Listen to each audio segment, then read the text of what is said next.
The deafening crack of a gunshot echoed through Redemption Springs, causing Vera Blackburn to clutch her wailing infant closer to her chest as she stumbled down the dusty main street. Her legs trembled with each step, 3 days without a proper meal leaving her light-headed and desperate. The year 1876 had shown her no mercy since her husband's passing. And now, with nothing but the clothes on her back and her precious 6-month-old daughter Emily, she had arrived in this remote Wyoming town as her final hope. "Hush now, little one," Vera whispered, her cracked lips barely able to form the words. "Mama is going to find us something to eat." But the hollow promise rang false even to her own ears. Her milk had dried up days ago, and Emily's cries grew more pitiful by the hour. The townsfolk cast curious glances her way, some sympathetic, others suspicious. Vera kept her head down, the shame of her poverty burning hotter than the July sun beating down on her bonnet. She had sold her wedding ring 3 towns back, the money long since spent on stagecoach fare and meager portions that hadn't stretched nearly far enough. Ahead, a wooden sign swung in the breeze. "Russell's General Store." Vera adjusted Emily on her hip and squared her shoulders. She wouldn't beg not yet, but perhaps there was work to be found. The bell above the door announced her arrival, and the cool interior offered blessed relief from the punishing heat. Behind the counter stood a portly man with mutton chop whiskers, eyeing her with immediate wariness. "Good day," Vera managed, her voice hoarse. "I was wondering if no credit," the shopkeeper interrupted. "Cash only, and no handouts neither." Vera swallowed her pride. "I'm looking for work, sir, any kind at all," the man snorted. "Ain't hiring, especially not a woman with a baby." Emily began to cry again, a weak, pitiful sound that tore at Vera's heart. She bounced her gently, but the motion only seemed to upset the infant more. "Your baby needs feeding," came a deep voice from behind her. Vera turned to find a tall man leaning against a barrel of flour, watching her with intense hazel eyes. His face was partially hidden beneath the shadow of his wide-brimmed hat, but she could make out a strong jaw covered in several days' worth of stubble. He wore a dust-covered duster over practical working clothes, not the flashy getup of a gunslinger, but the practical attire of a working cowboy. "That's not your concern," Vera replied, lifting her chin despite her desperation. The man straightened, and Vera instinctively took a step back. Standing to his full height, he towered over her, but his expression held no malice, only a strange determination. "Owen Palmer," he introduced himself, touching the brim of his hat. "I own a cattle ranch about 5 miles out of town." His eyes moved to Emily, whose cries had subsided to whimpers. "When's the last time either of you ate properly?" Vera hesitated. Pride warred with necessity, but Emily's welfare had to come first. 2 days ago for me," she admitted, "and I haven't been able to feed her properly for longer." Owen nodded once, then turned to the shopkeeper. "Mr. Russell, I'll need a tin of condensed milk, some bread, cheese, and whatever fruit you've got fresh." The shopkeeper moved to gather the items, and Vera felt her cheeks flush with embarrassment. "I can't accept charity, Mr. Palmer." "It's not charity," Owen replied evenly. "It's a meal. And after that, maybe we can discuss how you might earn your keep at my ranch. I need a housekeeper, and the previous one left to get married last month." Vera studied him carefully. At perhaps 30 years of age, Owen Palmer was handsome in a rugged way, with sun-weathered skin and those remarkable eyes that seemed to see right through her defenses. But Vera had learned the hard way that men's offers rarely came without strings attached. "Why would you help a stranger?" she asked bluntly. A shadow passed over Owen's face. "Because I know what it's like to be hungry." He paused, then added, "and because that little one deserves a chance." Mr. Russell returned with the items, which Owen paid for without hesitation. He handed the package to Vera, who accepted it with trembling hands. "There's a bench outside," Owen said. "Feed your baby, feed yourself. Then, if you're interested in honest work, I'll be at the livery stable for another hour before heading back to the ranch." Without waiting for her response, he touched his hat again and strode out of the store, leaving Vera clutching the food package and fighting back tears of relief. Outside, Vera found a quiet corner beside the general store and prepared the condensed milk for Emily. diluting it as she'd been taught. The baby drank greedily, her tiny hands clutching at the bottle. Only when Emily had drunk her fill did Vera allow herself to eat, forcing herself to take small bites despite her ravenous hunger. As she ate, she considered Owen Palmer's offer. A housekeeper position could mean shelter and regular meals for her and Emily. But what kind of man was he? Could she trust him? She had nowhere else to go, and winter would arrive in a few months. She couldn't keep Emily alive on the road. Her decision made, Vera gathered Emily and their few belongings and made her way to the livery stable. The pungent smell of hay and horses greeted her as she stepped inside, blinking to adjust her eyes to the dimness.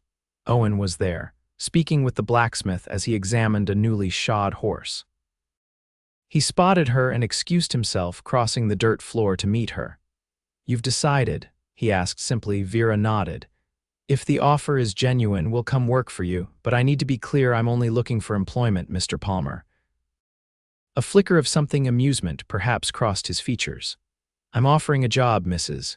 Blackburn, Vera Blackburn, and this is Emily. Mrs. Blackburn, I'm offering a job, room, board, and fair wages, nothing more, nothing less." Vera studied him for a long moment, then nodded. "When do we leave?" "Now, if you're ready, my wagon's out back." The journey to Owen Palmer's ranch took just over an hour. Emily slept in Vera's arms, lulled by the rhythmic motion of the wagon. Owen didn't press for conversation, which Vera appreciated.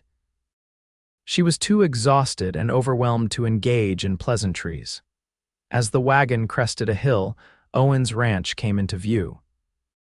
It wasn't the largest spread Vera had ever seen, but it was well-maintained, a sturdy two-story farmhouse, a large barn, several outbuildings and corrals containing horses and cattle.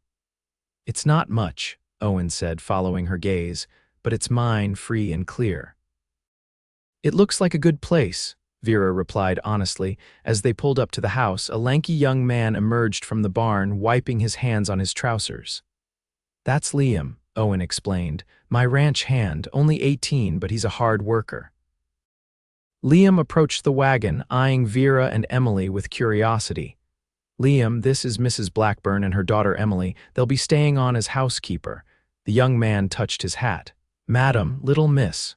Mrs. Blackburn needs to get settled. Can you see to the horses?" "Yes, sir," Liam replied, taking the reins as Owen helped Vera down from the wagon. The interior of the house was clean but Spartan, clearly a place that had been without a woman's touch for some time. Owen showed Vera to a modest bedroom on the first floor, just off the kitchen. "This was my mother's sewing room," he explained. "I had Liam move a bed in here last month for the previous housekeeper. Thought it would be better for you with the baby than having to go up and down the stairs." The room was small but pleasant, with a comfortable-looking bed, a small dresser, and a rocking chair by the window. Most importantly, it had a door that closed, offering privacy and security. "Thank you," Vera said, genuinely touched by the consideration. "You'll find linens in the chest there," Owen continued. "The washroom is out back. We draw water from the pump in the kitchen. Get yourself settled and don't worry about dinner tonight. Liam and I can manage. You start tomorrow." With that, he left her alone, closing the door behind him. Vera sat on the edge of the bed, holding Emily close as the baby continued to sleep peacefully. For the first time in months, Vera allowed herself to feel a glimmer of hope. She had shelter, food, and the promise of wages. It wasn't much, but it was a start. "We're going to be all right," she whispered to Emily, and for once she almost believed it. The following weeks settled into a routine that brought Vera comfort she hadn't known since before her husband Jacob's death. She rose early each morning to prepare breakfast for Owen and Liam before they headed out to work the ranch. While Emily napped, Vera cleaned the house, did laundry, and tended to a small kitchen garden that had been neglected for too long. Owen was a fair employer. He paid her weekly as promised, ate her cooking with appreciation, and kept a respectful distance. If he noticed how she sometimes flinched when he moved too suddenly, or how she always kept Emily within arm's reach, he never mentioned it. Liam, she learned, was an orphan whom Owen had taken in 3 years prior. The boy clearly idolized his employer and worked from sunup to sundown without complaint. He was shy around Vera at first but soon warmed to her, especially after she began packing extra biscuits in his lunch pail. As August turned to September, Vera found herself watching Owen with growing curiosity. He was a man of few words but thoughtful actions. She noticed how he always removed his boots before entering the house on muddy days, how he carved a small wooden horse for Emily during evening hours, and how he never raised his voice, even when things went wrong on the ranch. One evening, as Vera was putting Emily to bed, a terrible storm blew in from the mountains. Thunder crashed overhead, and the wind howled around the eaves of the house. Emily woke screaming, terrified by the noise. Vera had just managed to calm her when a particularly violent thunderclap shook the house, followed by the sound of breaking glass. Clutching Emily to her chest, Vera rushed to the kitchen to find a window shattered, rain and wind whipping through the opening. Owen appeared moments later, soaked to the skin. "Are you all right?" he asked, raising his voice over the storm. "Yes, just startled," Vera replied, trying to soothe the again wailing Emily. Without hesitation, Owen moved to secure a board over the broken window. As he worked, Vera noticed blood dripping from his hand. "You're hurt," she said when he finished. Owen glanced at his palm with disinterest. "It's nothing. Sit down," Vera insisted, placing Emily in her cradle. "Let me tend to it." After a moment's hesitation, Owen complied, sinking into a kitchen chair while Vera fetched clean cloths and her small collection of medical supplies. As she gently cleaned the cut, she was acutely aware of his gaze on her face. His hand was calloused and strong, marked with the scars of a lifetime of hard work. "You have a gentle touch," he said quietly. Vera focused on bandaging the wound. "My father was a doctor. He taught me a few things." "Your father," Owen repeated. "Where is your family now?" The question was innocent enough, but Vera stiffened. "Gone," she replied shortly. "My parents died of influenza 5 years ago," Owen nodded, seeming to understand her reluctance to say more. "I lost my parents too. Father to a riding accident when I was 15, mother to pneumonia 3 years back." Vera secured the bandage and stepped away. "There, keep it clean. Thank you." Owen flexed his hand, testing the bandage. "Mrs. Blackburn, please," she interrupted, suddenly unable to bear the formality. "Call me Vera." A smile touched his lips. "Vera, then, and I'm Owen." The storm continued to rage outside, but inside the kitchen, something shifted between them, a small but significant change, like the first crack in a wall of ice. The following Sunday, Owen surprised Vera by offering to drive her and Emily into town for church services.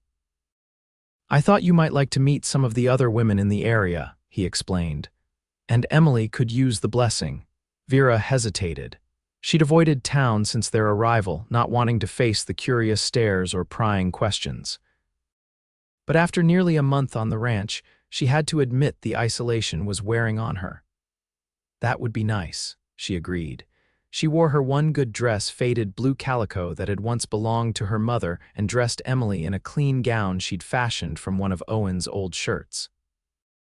When she emerged from her room, she found Owen waiting in the parlor, dressed in a crisp white shirt and clean dark trousers, his usually unruly hair neatly combed. For a moment, he simply stared at her, and Vera felt a flutter of self-consciousness.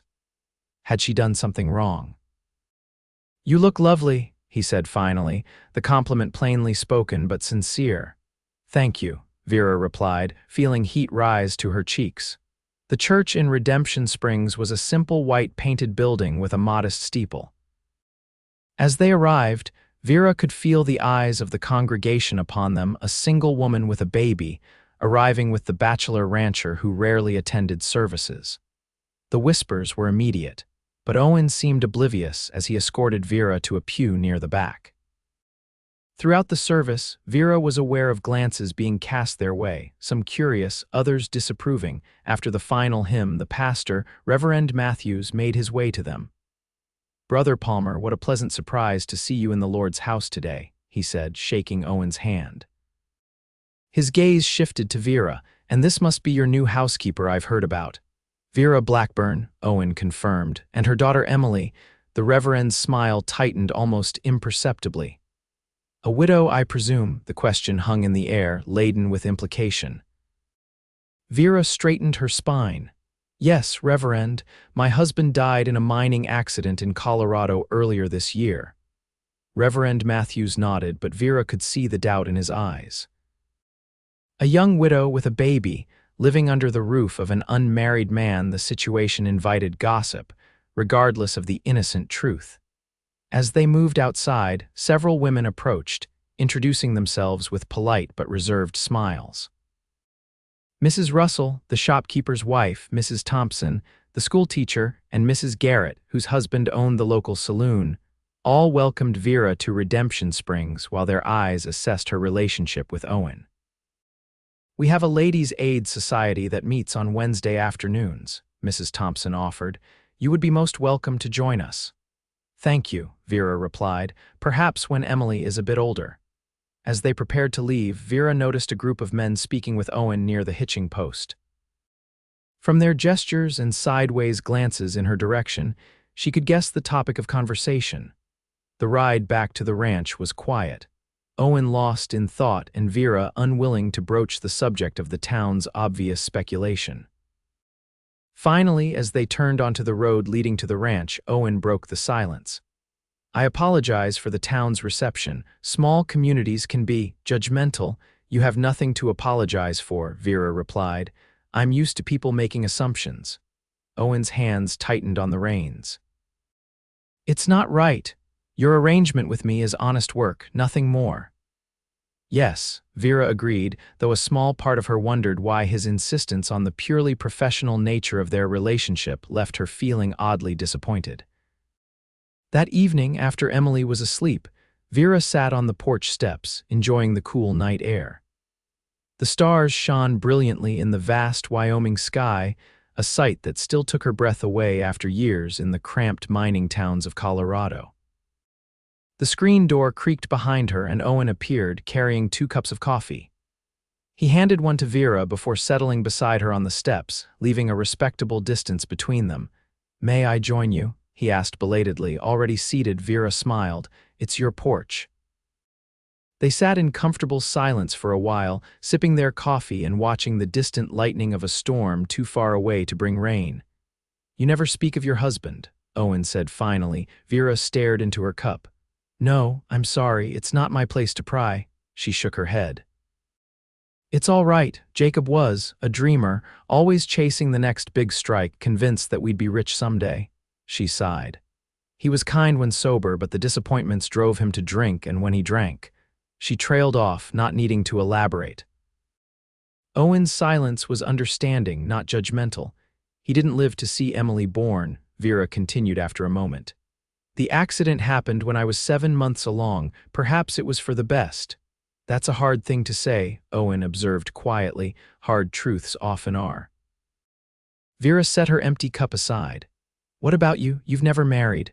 Owen's profile was strong in the moonlight, his expression thoughtful. No, came close once, about 5 years back. Mary was the daughter of a neighboring rancher. We courted for nearly a year, had the wedding planned. He paused. Then her father struck silver on his property. Suddenly, a cattle rancher wasn't good enough for his daughter. She married a banker from Cheyenne instead. I'm sorry, Vera said and meant it. Owen shrugged. It worked out for the best. Mary wasn't cut out for ranch life, too fond of fine things and town society. She would have been miserable here. And you've never been tempted since. The question slipped out before Vera could reconsider its propriety. Owen turned to look at her, his eyes reflecting the starlight. I've learned to be careful where I place my trust, he said simply, but I haven't given up on the idea entirely. Something in his gaze made Vera's heart beat faster. She stood abruptly, gathering her cup. I should check on Emily. Owen rose as well, of course. Good night, Vera. Good night, Owen. As she closed her bedroom door behind her, Vera leaned against it, pressing a hand to her flushed cheek. This growing attraction to Owen was dangerous and foolish. She had Emily to think of and a past she was running from. Romance was a luxury she couldn't afford. Yet as she lay in bed that night, listening to Emily's soft breathing, Vera couldn't help remembering the way Owen had looked at her in the moonlight as if he saw something in her worth cherishing. October brought cattle roundup, and with it, long days for Owen and Liam as they worked to gather the herd for market. Vera rose earlier than usual to prepare hearty breakfasts and pack substantial lunches for the men, often not seeing them again until well after dark. One evening, as a cold rain pelted the windows, Owen returned alone, soaked and exhausted. "Where's Liam?" Vera asked, taking his dripping coat. "Stayed in the line shack up north," Owen replied, removing his boots. "Weather's too bad to move the herd. He'll keep an eye on them tonight and I'll relieve him in the morning." He sank into a kitchen chair, fatigue evident in every line of his body. Vera quickly ladled hot stew into a bowl and placed it before him, along with a chunk of fresh bread. "Eat while I heat water for a bath. You'll catch your death otherwise." Owen didn't argue, tucking into the food with appreciation while Vera bustled about, filling the copper tub in the washroom with heated water. When the bath was ready, she retreated to her room with Emily, giving Owen privacy. She could hear him moving about, the splash of water, and later, his footsteps on the stairs as he retired to his bedroom. The storm worsened overnight. Vera woke to the crash of thunder and rose to check on Emily, who slept soundly despite the noise. Through her window, she could see rain falling in sheets, illuminated by flashes of lightning. The sound of movement in the kitchen drew her attention. Wrapping a shawl around her nightdress, she ventured out to find Owen fully dressed, pulling on his oilskin coat. "You're not going out in this?" she asked incredulously. Owen looked up, surprised to see her. "I have to check on Liam and the herd. Flash floods are common in that northern pasture." "But it's dangerous. Surely it can wait until morning." "Liam's just a boy," Owen replied, his tone brooking no argument. "I won't leave him out there alone in this." Vera recognized the determination in his eyes and knew arguing was futile. "At least take some food and coffee," she insisted, moving to the stove. While she packed provisions, Owen saddled his horse in the barn. When he returned to the kitchen, Vera handed him a bundle wrapped in oilcloth and a metal flask of hot coffee. "Be careful," she said, unable to hide her concern. Owen paused, one hand on the door. "I will." Then, to her surprise, he reached out and briefly touched her cheek. "Don't worry. I've weathered worse storms than this." Before she could respond, he was gone, the door closing firmly behind him. Vera stood motionless, her skin tingling where his fingers had touched. Then, shaking herself, she stoked the fire and put water on to boil. Sleep would be impossible now. She might as well make herself useful. The hours crawled by with agonizing slowness. Vera baked bread, mended clothes, and cleaned already spotless surfaces, all while listening for hoofbeats that didn't come. Emily woke and was fed, played, and napped, unaware of her mother's growing anxiety. By mid-afternoon, the storm had passed, leaving behind a landscape transformed by mud and standing water. Still, there was no sign of Owen or Liam.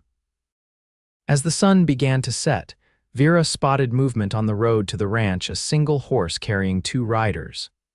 Relief flooded her as she recognized Owen's broad shoulders, with Liam seated behind him. She rushed outside as they approached, noting immediately that something was wrong. Liam's face was pale and he slumped against Owen's back. "What happened?" Vera called, hurrying to meet them. "Lightning spooked the horses," Owen explained, dismounting and helping Liam down. "Liam was thrown and hit his head. He's been drifting in and out of consciousness." Together they got the boy into the house and laid him on the sofa. While Owen removed Liam's muddy boots, Vera examined the angry bruise on his temple. "His pupils look normal," she observed. "That's a good sign, but we need to keep him awake for a while just to be safe." Through the evening, they took turns sitting with Liam, talking to him and ensuring he remained conscious. Vera prepared broth and cool compresses, falling back on the medical knowledge her father had imparted. By midnight, Liam's condition had improved enough that Vera felt comfortable allowing him to sleep, though she insisted on checking on him hourly. Owen carried the boy upstairs to his bedroom, then returned to the kitchen where Vera was washing the last of the dishes. "You were remarkable today," he said, leaning against the doorframe. "I've never seen such capable nursing." Vera smiled tiredly. "As I said, my father taught me well." "It's more than knowledge," Owen insisted. "It's a gift for healing." You have gentle hands but a will of iron, exactly what's needed in crisis." The compliment warmed her more than it should have. "And you," she countered. "Riding out in that storm, bringing Liam home safely, that was true courage." Owen moved closer, taking the dish from her hands and setting it aside. "Vera," he said, his voice low and serious, "I need to ask you something." Her heart began to race. "Yes, where were you running from when you came to Redemption Springs?" The question caught her completely off guard. Vera stepped back, her defenses rising. "What makes you think I was running? A woman doesn't walk into a strange town half-starved with a baby unless she's desperate," Owen said gently. "And in these months you've been here, you've never once mentioned where you came from before your husband died or why you chose Redemption Springs." Vera turned away, gripping the edge of the wash basin. "It doesn't matter now. It matters if it puts you and Emily in danger," Owen persisted. "It matters if someone might come looking for you." The fear that had become her constant companion surged anew. "Why are you asking this now?" "Because I care what happens to you," Owen replied, his honesty disarming her. "Both of you." Vera closed her eyes, weighing her options. Trust didn't come easily to her anymore, but Owen had earned it in 100 small ways over the past months. "After Jacob died," she began slowly, "I stayed in Silverton working as a laundress. It was barely enough to survive, but we managed." She drew a shaky breath. "Then Emily got sick, a fever that wouldn't break. The doctor cost money I didn't have." Owen remained silent, letting her tell the story at her own pace. "There was a man, Harold Winslow, who owned half the businesses in town, including the boarding house where I rented a room. He'd been attentive since Jacob's death, offering help I always refused. When Emily fell ill, he offered to pay the doctor's bills." Her hands clenched into fists. "I was desperate enough to accept, but afterward he made it clear what kind of payment he expected in return. When I refused, he threatened to evict me, to have me arrested for debt." Vera's voice hardened. "He tried to force himself on me one night. I fought back, hit him with a fire iron. I didn't stay to see how badly he was hurt. I just took Emily and what little money I had and we ran." Owen was very still. "Do you think he would come after you?" "I don't know," Vera admitted. "He was a proud man, not accustomed to being denied what he wanted, but Silverton is far from here and I've given him no way to track us." Owen moved to stand beside her, not touching her but close enough that she could feel his warmth. "If he ever does find you," he said quietly, "he'll have to go through me first." The simple declaration, spoken without drama or flourish, brought tears to Vera's eyes. She had been alone for so long, carrying the weight of fear and responsibility by herself. The idea that someone might share that burden was almost too much to bear. "Thank you," she whispered, "for not judging me." "There's nothing to judge," Owen replied. "You protected yourself and your child." "I would have done the same." Impulsively, Vera reached for his hand. Owen's fingers closed around hers, warm and steady. They stood that way for a long moment, connected by touch and newfound understanding. The following weeks brought the first snow and a shift in the rhythms of ranch life. With the cattle sold and winter setting in, the pace slowed. Liam recovered fully from his injury, though Owen insisted he take on lighter duties for a time. As the holidays approached, Vera found herself humming as she worked, a happiness she'd nearly forgotten possible taking root in her heart. Emily was thriving, now crawling everywhere and babbling constantly. The ranch felt like home in a way no place had since her parents' house, and then there was Owen. Since the night she'd shared her story, something had changed between them. Nothing was spoken outright, but it was there in the lingering glances, the casual touches that seemed to happen more frequently, the way he sought her company in the evenings after Emily was asleep. One December afternoon, Owen announced he needed to go to town for supplies. "Would you and Emily like to come along?" he asked. "We could stay for supper at the hotel." Vera readily agreed. She had attended the Ladies' Aid Society meetings a few times now and found most of the women to be kind, if curious. The initial gossip about her presence at Owen's ranch had subsided somewhat, though she occasionally caught speculative glances when they appeared in town together. In Redemption Springs, Owen loaded the wagon with supplies while Vera visited the dressmaker to order fabric for new curtains. As she emerged from the shop, Emily bundled against the cold in her arms. She nearly collided with Mrs. Garrett. "Mrs. Blackburn, what a pleasant surprise," the saloon owner's wife greeted her. "And little Emily too, my, how she's grown." "She certainly has," Vera agreed, adjusting the blanket around Emily's face. "I've been meaning to call on you at the Palmer Ranch," Mrs. Garrett continued, falling into step beside Vera. "But the roads have been so treacherous with the snow." "Perhaps in the spring," Vera suggested politely. Mrs. Garrett lowered her voice confidentially. "I must say, you've worked wonders with Mr. Palmer. Everyone's noticed the change in him these past months. He actually smiled at Reverend Matthews last Sunday, nearly gave the poor man apoplexy." Vera laughed despite herself. "I'm sure I can't take credit for that." "Oh, but you can," Mrs. Garrett insisted. "A man needs a woman's influence, especially a serious man like Owen Palmer. The whole town is wondering when he'll make an honest woman of you." Vera stopped short. "Mrs. Garrett, I'm Mr. Palmer's housekeeper, nothing more." The older woman patted her arm. "Of course, dear, and I'm Queen Victoria," she winked. "Don't worry, we all understand that these things take time, especially with your situation." Before Vera could respond, Mrs. Garrett spotted a friend across the street and hurried off with a cheerful wave, leaving Vera standing speechless in the snow. Owen found her minutes later, still flustered from the encounter. "Ready for supper?" he asked, then frowned when he saw her expression. "What's wrong?" "Nothing," Vera replied quickly. "Just a strange conversation with Mrs. Garrett," Owen groaned. "That woman could talk the ears off a brass monkey, don't let her bother you." At the hotel dining room, they were shown to a table by the window. Emily, full of energy after her nap, charmed the waitress into bringing her a sugar cookie, which she gummed happily while Owen and Vera enjoyed a proper meal. As they ate, Vera noticed several patrons watching them, whispering behind menus. Owen seemed oblivious, but Vera felt her cheeks warming. "The whole town thinks we're—" she began, then faltered, unsure how to phrase it delicately. Owen looked up from his steak. "Thinks we're what? More than employer and housekeeper," Vera finished, lowering her voice. To her surprise, Owen didn't appear concerned. "People will always talk." "Does it bother you so much what they think?" Vera considered the question. "Not for myself, but for Emily. I don't want her growing up with whispers following her." Owen set down his fork, his expression serious. What if they weren't whispers? What if they were true? Vera's heart seemed to stop.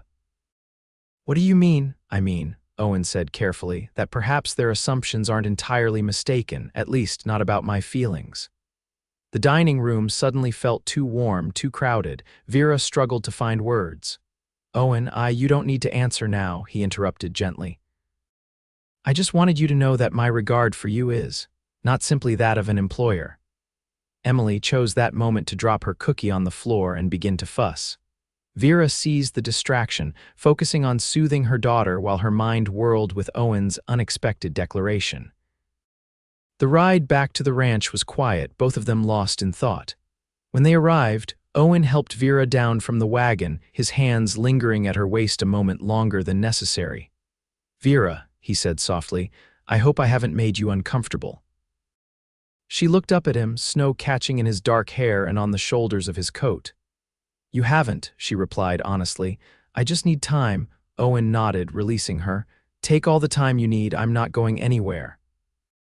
Christmas approached, bringing with it preparations that filled the ranch house with delicious smells and festive touches. Vera decorated with pine boughs and red ribbons, while Liam and Owen hauled in a small pine tree from the north pasture. On Christmas Eve, after a special supper of roast goose and plum pudding, they gathered in the parlor. Emily, now 10 months old, was fascinated by the candles on the tree, reaching for them from Vera's lap until she finally fell asleep, exhausted by the excitement. Liam presented Vera with a hand-carved wooden spoon. "For your cooking," he explained shyly. "Mr. Palmer helped me with the details." "It's beautiful," Vera said sincerely, touched by the gift. "Thank you, Liam." The boy beamed, then excused himself to check on the horses before bed, leaving Vera and Owen alone with the sleeping Emily. "I have something for you as well," Owen said, reaching into his pocket. He withdrew a small package wrapped in brown paper and string. Vera carefully shifted Emily to one arm so she could accept the gift. Unwrapping it, she found a delicate silver locket on a fine chain. "Owen," she breathed, "it's exquisite. Open it," he urged. Inside, Owen had somehow managed to place a tiny photograph of Emily, her cherubic face smiling from within the silver frame. "How did you?" "When we were in town last month, I asked the photographer to make a special small print," Owen explained. "Do you like it?" "I love it," Vera whispered, blinking back tears. "It's the most thoughtful gift I've ever received." Owen took the necklace from her hands and moved behind her. Vera held her breath as his fingers brushed the nape of her neck, fastening the chain. When he came around to face her again, his eyes were dark with emotion. "I have no gift for you," Vera said regretfully, "except perhaps this." Gathering her courage, she leaned forward and pressed her lips to his in a brief, sweet kiss. When she pulled back, Owen looked stunned, then broke into a slow smile that transformed his face. "That," he said quietly, "is all I could ever want." Emily stirred between them, reminding Vera of her presence. "I should put her to bed," she murmured. Owen nodded, but as she rose, he caught her hand. "Vera, I meant what I said in town. My feelings for you are real and growing stronger every day. When you're ready, if you're ever ready, I would be honored to make a life with you and Emily." Vera's heart swelled with emotion. "I think," she said carefully, "that I might be closer to ready than I thought." Christmas morning dawned clear and cold, with sunlight sparkling on fresh snow.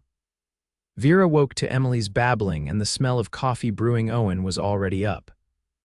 She dressed quickly, helping Emily into the new red dress she'd sewn for the occasion. In the kitchen, she found Owen at the stove, attempting to make pancakes with limited success. Flour dusted his shirt, and he wore a look of intense concentration as he flipped a misshapen cake in the pan. "You're cooking," Vera observed, amused. Owen turned, his face lighting up at the sight of them.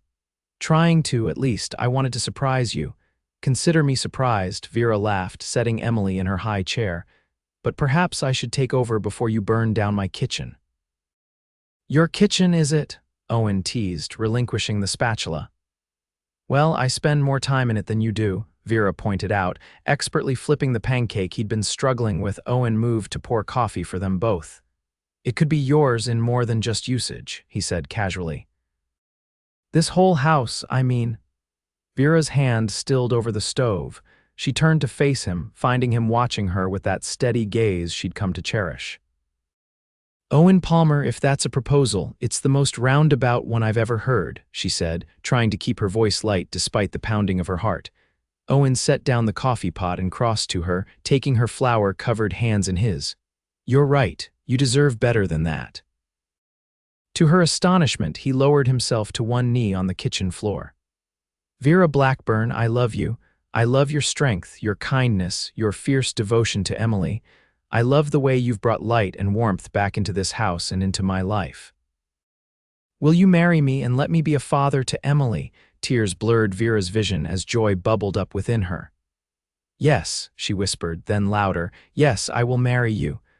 Owen rose and pulled her into his arms, kissing her with a passion that left her breathless. From her high chair, Emily let out a delighted squeal, causing them both to laugh. "I think she approves," Owen said, reaching over to ruffle the baby's dark curls. "She's a very good judge of character," Vera replied, leaning her head against his chest, listening to the strong, steady beat of his heart. They were married on New Year's Day, 1877, in the parlor of the ranch house, with Reverend Matthews officiating and half the town in attendance. Mrs. Garrett looked particularly smug, whispering to anyone who would listen that she'd known all along how things would turn out. Vera wore a new dress of deep blue wool. With Emily matching in a dress Owen had secretly commissioned from the town dressmaker. Liam stood proudly as Owen's best man, his usual shyness overcome by the importance of his role. When the Reverend pronounced them husband and wife, Owen kissed Vera with such tenderness that several of the ladies dabbed at their eyes with handkerchiefs. The celebration continued well into the evening, with music and dancing in the cleared space of the parlor.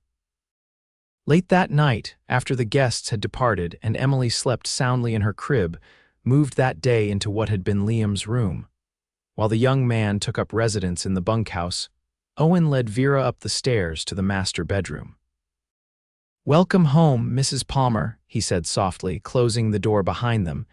Vera looked around the room that would now be theirs, noting the fresh curtains and bedding preparations Owen must have made in secret. "It's perfect," she said, turning to face her husband. Owen drew her into his arms. "Do you remember what I said to you that first day in town, when you were holding Emily and looked ready to collapse from hunger?" Vera smiled at the memory. "You promised we'd never starve again." "I meant it," Owen said earnestly. "Not just food for your bodies, but everything else you were starving for: safety, respect, love." He touched her cheek gently. "I will spend the rest of my life making sure you and Emily never want for anything that's in my power to give." "We already have everything we need," Vera replied, rising on tiptoe to kiss him. "We have you."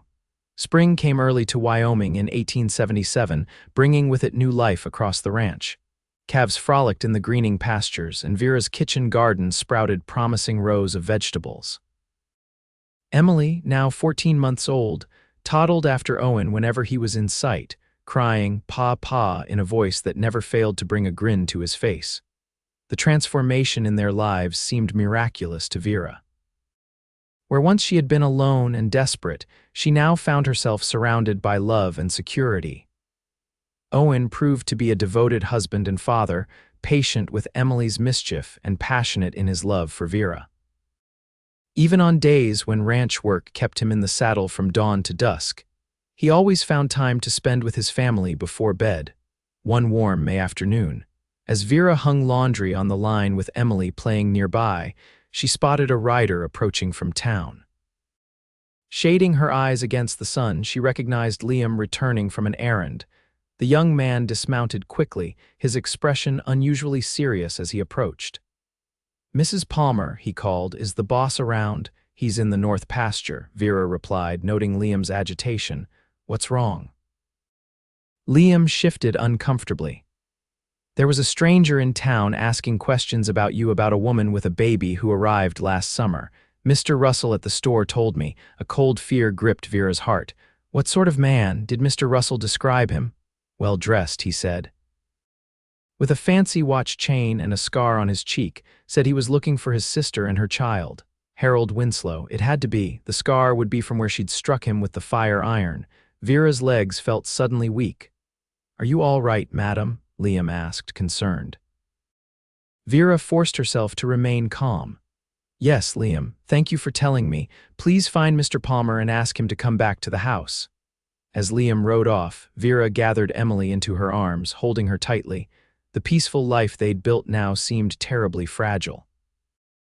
Owen returned within the hour, his face grim as Vera related what Liam had told her. "He's found us," she concluded, pacing the kitchen with Emily on her hip. "Somehow he's tracked us down." Owen's jaw tightened. "You don't know that for certain. It could be coincidence." "A well-dressed man with a scar asking about a woman with a baby. It's him, Owen, and he's calling me his sister to avoid suspicion." "Even if it is this Winslow fellow, what can he do?" Owen reasoned. "You're my wife now. Emily is legally my daughter. He has no claim on either of you." "He's not a man who accepts defeat," Vera said, remembering the cold determination in Winslow's eyes. "And he has money and influence." Owen crossed to her, placing his hands on her shoulders. "So do I in this territory. I've lived here for 15 years, built a reputation. No stranger is going to walk in and threaten my family." His confidence steadied her. "What should we do?" "First, we don't panic," Owen said firmly. "Tomorrow I'll go into town and find out exactly what this man wants and where he's staying. Until then, you and Emily stay close to the house." That night, Vera slept fitfully, haunted by dreams of Winslow's face. She woke several times to check on Emily, reassuring herself that her daughter was safe in her crib across the hall. In the morning, after a tense breakfast, Owen prepared to ride into town. Vera walked him to the barn, Emily balanced on her hip. "Be careful," she urged as he saddled his horse. "Winslow is dangerous. If he suspects you know about his past with me, I can handle myself," Owen assured her, checking his revolver before holstering it. "Just stay here with Liam nearby. I'll be back by supper time." He kissed her goodbye, then kissed Emily's forehead before mounting his horse. Vera watched him ride away, a sense of foreboding settling over her like a shroud. The day passed with excruciating slowness. Vera tried to occupy herself with household tasks, but her mind kept returning to Owen and what might be happening in town. By mid-afternoon, her nerves were stretched to breaking point. She was in the kitchen, kneading bread with more force than necessary, when she heard hoofbeats approaching. Relief flooded her. Owen was back early, but when she looked out the window, her blood ran cold. It wasn't Owen. It was Harold Winslow. He looked exactly as she remembered, expensively dressed, with cold eyes and a thin mustache. The only difference was the angry red scar that ran along his left cheekbone. Vera quickly locked the back door, then rushed to secure the front. Emily was napping upstairs. If she could keep quiet, perhaps Winslow wouldn't realize the child was there. A sharp knock sounded on the front door. "Mrs. Blackburn," Winslow called, his cultured voice carrying easily through the wood. "Or should I say Mrs. Palmer now? I know you're in there. I merely wish to talk." Vera remained silent, her heart pounding. She could hear Winslow testing the doorknob. "This is most impolite," he continued. "After I've come such a long way to find you, did you think I wouldn't? That I would simply forget what you did to me?" From upstairs came the sound of Emily stirring, a sleepy whimper that seemed impossibly loud in the tense silence. Winslow heard it too. "Ah, there's the child." "Still alive, I see. That's fortunate." The casual threat in his words sent a surge of protective fury through Vera. She moved to the fireplace and took down Owen's rifle from its place above the mantel. It was loaded. Owen had made sure she knew how to use it after they married. "I have a rifle aimed at the door, Mr. Winslow," she called, her voice steadier than she felt. "I suggest you leave immediately." Winslow laughed. "Come now, Vera, we both know you won't shoot me. You're too civilized, unlike your deceased husband, that drunken fool Jacob." A chill ran down Vera's spine. How much did Winslow know about Jacob's death? "My husband will be back any moment," she warned. "Your new husband, you mean? I've just come from town, where I had the pleasure of meeting Mr. Palmer. He's currently engaged in a rather heated discussion with the sheriff. It seems I've filed charges against you for theft and assault." Vera's grip tightened on the rifle. "Those are lies, are they? You did strike me with a fire iron.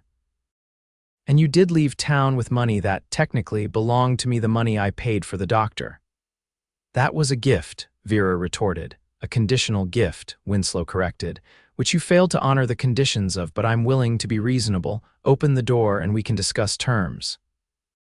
From upstairs, Emily began to cry in earnest, frightened by the unfamiliar voice and her mother's absence. Vera was torn. She needed to comfort her daughter, but she didn't dare leave the door unguarded. Just then, she heard another horse approaching at a gallop. Through the window, she saw Liam riding hard toward the house from the direction of the barn. "Mrs. Palmer," he shouted as he neared. "Are you all right?" Winslow turned, clearly annoyed by the interruption. "This doesn't concern you, boy." Liam dismounted, his young face set in uncharacteristic determination. "Mr. Palmer left me in charge of his family while he's gone. I'm asking you to leave this property, sir." Winslow's expression darkened. "You're making a mistake, boy." "No, sir, you are," Liam replied, his hand moving toward the revolver at his hip, a recent gift from Owen. "This is Palmer land. You're trespassing." For a tense moment, Vera feared Winslow might draw on Liam. But after a calculating look at the determined young man, Winslow stepped back from the door. "This isn't over," he said, loud enough for Vera to hear through the door. "Tell your husband I'll see him in town tomorrow. The sheriff is most interested in Mrs. Palmer's colorful past." With that, he mounted his horse and rode away, but not before casting a final, threatening look at the house. As soon as he was gone, Vera unlocked the door and rushed upstairs to Emily, who was standing in her crib, face tear-streaked and arms outstretched. Vera gathered her close, murmuring soothing words while her own heart still raced with fear. Liam appeared in the doorway. "Are you hurt, madam?" "No, we're fine," Vera assured him, though her voice trembled. "Thank you, Liam, you were very brave." The young man blushed. "Just doing what Mr. Palmer would want. Should I ride for the boss?" Vera considered. No, he'll be back soon, but please stay close to the house. Liam nodded and withdrew, leaving Vera to calm Emily. As she rocked her daughter, Vera's mind worked furiously. Winslow's visit changed everything. He wasn't simply making inquiries, he was actively threatening her family. And now he'd involved the sheriff, potentially turning the law against them. Owen returned at dusk, his expression thunderous. Vera had been watching for him and met him at the door, Emily in her arms. "You've heard," she said, reading his face. "Liam told me about Winslow's visit," Owen confirmed, hanging his hat with more force than necessary. "But that's not all. The sheriff pulled me aside in town. Winslow's been spinning quite a tale." Vera's stomach clenched. "What kind of tale?" Owen ran a hand through his hair. "According to him, you were his fiancée in Silverton. He claims you stole money from him and fled with your illegitimate child Emily after attempting to kill him in a lover's quarrel." "That's absurd," Vera gasped. "Anyone who knew me in Silverton would tell you I was married to Jacob, that Emily is his child." "I know that," Owen said, his voice softening as he pulled her into an embrace. "And I told the sheriff as much, but Winslow is convincing. He has documents forged, obviously, and witnesses he's brought with him who corroborate his story." Vera pulled back to look at Owen's face. "What does the sheriff intend to do?" "For now, nothing. I've known Sheriff Taylor for years. He's giving me time to produce evidence that contradicts Winslow's claims. But Vera, we need that evidence.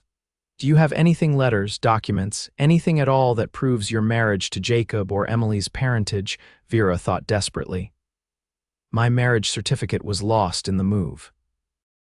But I have a letter from the mining company expressing condolences after Jacob's death, and Emily's birth record from the midwife in Silverton." "Where are these documents?" "In my trunk, under the bed in our room." Owen nodded. "Good, that's a start. Tomorrow I'll take them to the sheriff. In the meantime, I want you and Emily to pack some things. If this goes badly, we may need to leave quickly."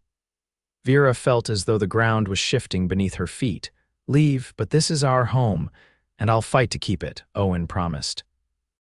"But my first priority is keeping you and Emily safe. If that means leaving temporarily, then that's what we'll do." That night, after Emily was asleep, Vera and Owen sat at the kitchen table, the documents from her trunk spread before them. "It's not much," Owen admitted, examining the letter from the mining company. "Winslow could argue these are forgeries just as easily as we claim his documents are." "What about character witnesses?" Vera suggested. "Surely your word counts for something in this town." "It does, but Winslow is clever. He's been careful to present himself as a concerned relative searching for his wayward sister.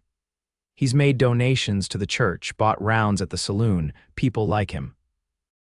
Vera's despair must have shown on her face, for Owen reached across the table to take her hand. "Don't lose hope. Winslow may have money and charm, but we have the truth on our side, and I will not let him take you or Emily, I promise you that." The determination in his voice steadied her. "What's our next step?" "Tomorrow, I'll speak with the sheriff again and show him these documents. Then I'll telegraph the authorities in Silverton for verification of your marriage and Jacob's death. With any luck, we'll have a response within a few days. And if Winslow makes a move before then." Owen's expression hardened. "Then he'll find I'm not as easily intimidated as he might hope." The following days passed in a state of anxious watchfulness. Owen took the documents to Sheriff Taylor as planned, then sent telegrams to Silverton. Vera kept Emily close, never venturing far from the house.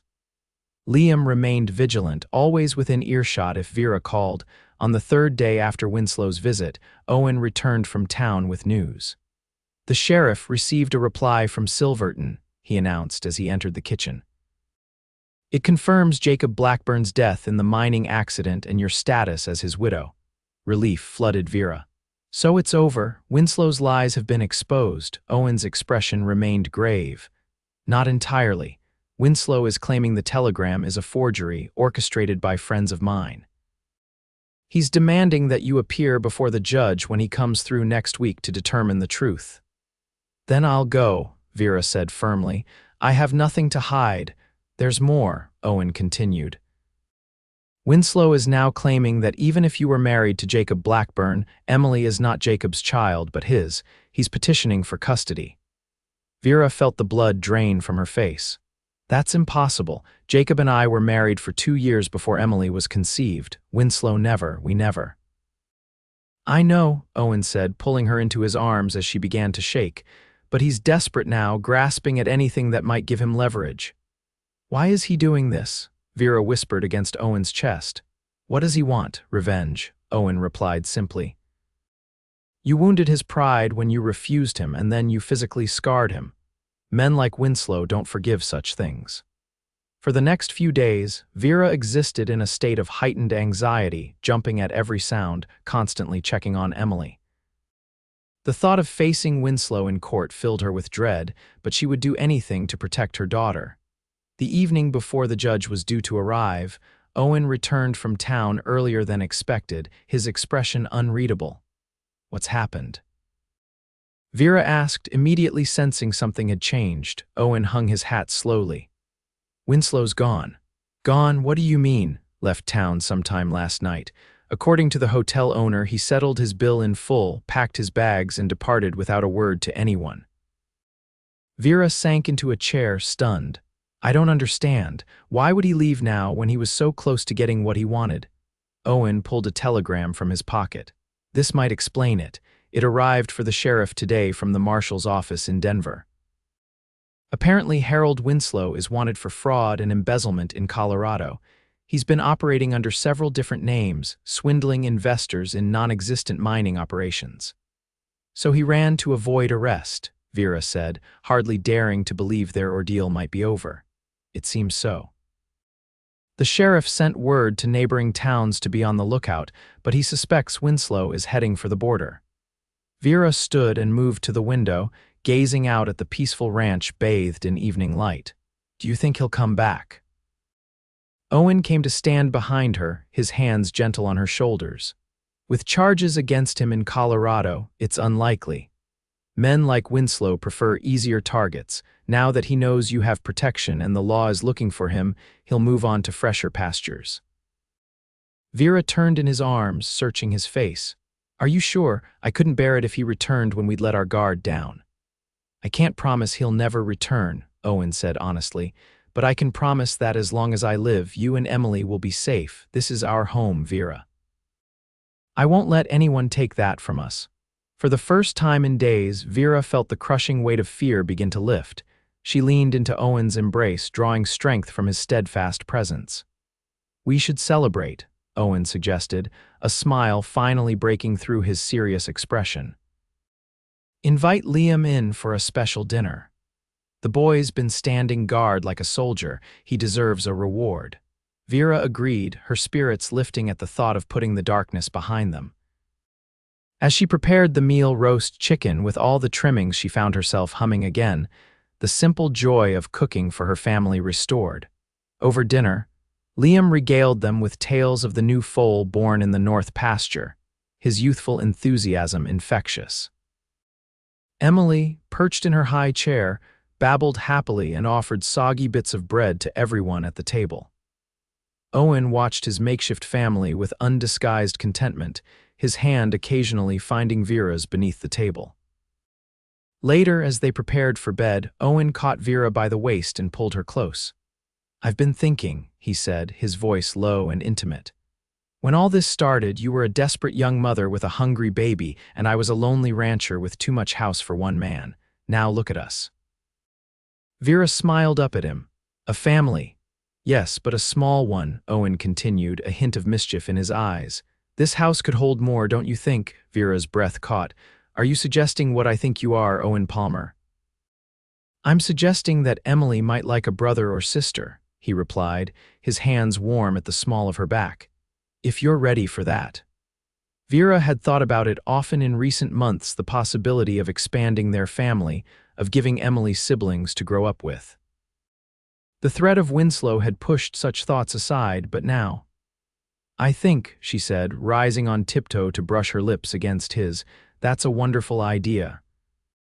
Epilogue 5 years later, the summer sun beat down on Redemption Springs. As Vera Palmer adjusted her bonnet, and squinted down the dusty main street. The town had grown in the past 5 years. New buildings lined the thoroughfare, and the clip-clop of horses and wagons created a constant rhythm of commerce and activity. "Mama, can we get candy?" 6-year-old Emily tugged at Vera's skirt, her dark curls escaping from beneath her own small bonnet. "After we finish our errands," Vera promised, smiling down at her daughter, "if you and your brother are good." 3-year-old James, the spitting image of his father with solemn hazel eyes and a determined chin, nodded seriously. "I'm always good," he declared, causing Vera to stifle a laugh. "Of course you are, darling," she agreed, though the mud stains on his previously clean shirt told a different story. The children's excited chatter faded into background noise as Vera's gaze caught on a familiar figure emerging from the bank. Even after all these years, the sight of Owen still caused her heart to quicken. He spotted his family and broke into a wide smile, striding toward them with purpose. "There are my 3 favorite people," he called, scooping James up into his arms and planting a kiss on Emily's head before turning to Vera. "And my beautiful wife." "Flatterer," Vera accused, but accepted his kiss nonetheless. "How did it go at the bank?" Owen's smile widened. "Better than expected. The loan is approved. We can buy the Henderson property." Vera clasped her hands in delight. "Owen, that's wonderful news." The Henderson land adjoined their ranch to the east, offering prime grazing territory and, most importantly, reliable water access during the dry summers. They'd been saving for years to expand their operation, and now it was finally happening. "Can we see our new land, Papa?" Emily asked, bouncing on her toes. "Soon, Princess," Owen promised. "First, we need to sign some papers," and he broke off, his attention caught by something over Vera's shoulder. His expression changed subtly, a wariness entering his eyes that Vera recognized immediately. She turned to follow his gaze. A well-dressed stranger was watching them from outside the hotel, his interest unmistakable. For a moment, Vera's old fear resurfaced. Could it be Winslow, returning after all these years? But no, this man was younger, his build different. As if sensing their attention, he approached, removing his hat politely. "Excuse me," he said. "Would you be Mr. and Mrs. Palmer?" Owen stepped slightly in front of Vera and the children. "We are, and you are, Thomas Blackburn," the man replied. "I believe you knew my brother Jacob." Vera felt the world tilt beneath her feet. "Jacob's brother," she repeated, stunned. "He never mentioned a brother." A sad smile crossed Thomas's face. "We weren't close, had a falling out years ago, but I've been trying to find his family to make amends, too late though it is." His gaze moved to Emily. "Is this?" "My daughter," Vera confirmed, finding her voice. "Emily," Thomas nodded, emotion crossing his features. "She has the Blackburn eyes, my mother's eyes." He cleared his throat. "I know this is unexpected. I've been searching for you for nearly 2 years, ever since I learned of Jacob's passing. I was in Denver when I met a man who mentioned a woman named Vera Blackburn who'd lived in Silverton. It took some doing to track you here." Owen and Vera exchanged glances, both thinking the same thing. A man in Denver who knew about Vera could have been Winslow. "What exactly do you want, Mr. Blackburn?" Owen asked, his tone carefully neutral. "Nothing from you," Thomas assured him. "Only to introduce myself to my niece, if you'll allow it, and perhaps to share some family history with her someday. Jacob and I may have had our differences, but blood is blood." Vera studied the man's face, searching for signs of Jacob in his features. There was a resemblance around the eyes and mouth, enough to make her believe his claim. "Would you join us for dinner this evening?" she offered, surprising even herself. "We can talk properly then." Relief and gratitude washed over Thomas's face. "I would be honored, Mrs. Palmer." They made arrangements for him to ride out to the ranch that evening, then parted ways, the Palmers to complete their errands, Thomas to return to the hotel. As they walked toward the general store, Owen kept his voice low. "Are you sure about this, Vera? We know nothing about this man." Vera adjusted James on her hip, considering her response. "I'm not certain of anything," she admitted. "But Emily deserves to know her father's family if this man is telling the truth, and if he isn't. If he isn't, he'll answer to me," Owen finished, his protective instinct as strong as ever. Vera smiled up at him. Precisely. Besides, we're not the vulnerable little family we once were. We can afford to be cautious but open. Owen's expression softened as he looked at his wife and children. No, he agreed, we're not vulnerable anymore. As they continued down the street, Emily skipping ahead and James chattering from Vera's arms, Vera reflected on how far they had come. From that desperate day when she'd stumbled into Redemption Springs, hungry and afraid, to now a respected ranch owner's wife, mother to 2 beautiful children with a third on the way, though she hadn't yet shared that news with Owen. That evening, as the family welcomed Thomas Blackburn to their table and began to untangle the threads of the past, Vera caught Owen's eye across the room. In his steady gaze, she read everything she needed to know that whatever came, they would face it together. That the promise he'd made all those years ago that she and Emily would never go hungry again had been kept in ways neither of them could have imagined. It wasn't just food he'd provided, but love, security, and a sense of belonging that had healed wounds Vera hadn't known could heal. In return, she'd given him a family to cherish and a purpose beyond the lonely life he'd led before. As she served the meal, she'd prepared roast beef, fresh vegetables from her garden, and apple pie for dessert. Vera smiled to herself. From hunger to abundance, from fear to confidence, from loneliness to love, their journey had transformed them both. And though the path hadn't always been smooth, she wouldn't change a single step that had led her to this moment, to this table surrounded by family, to this life built on promises kept and love freely given.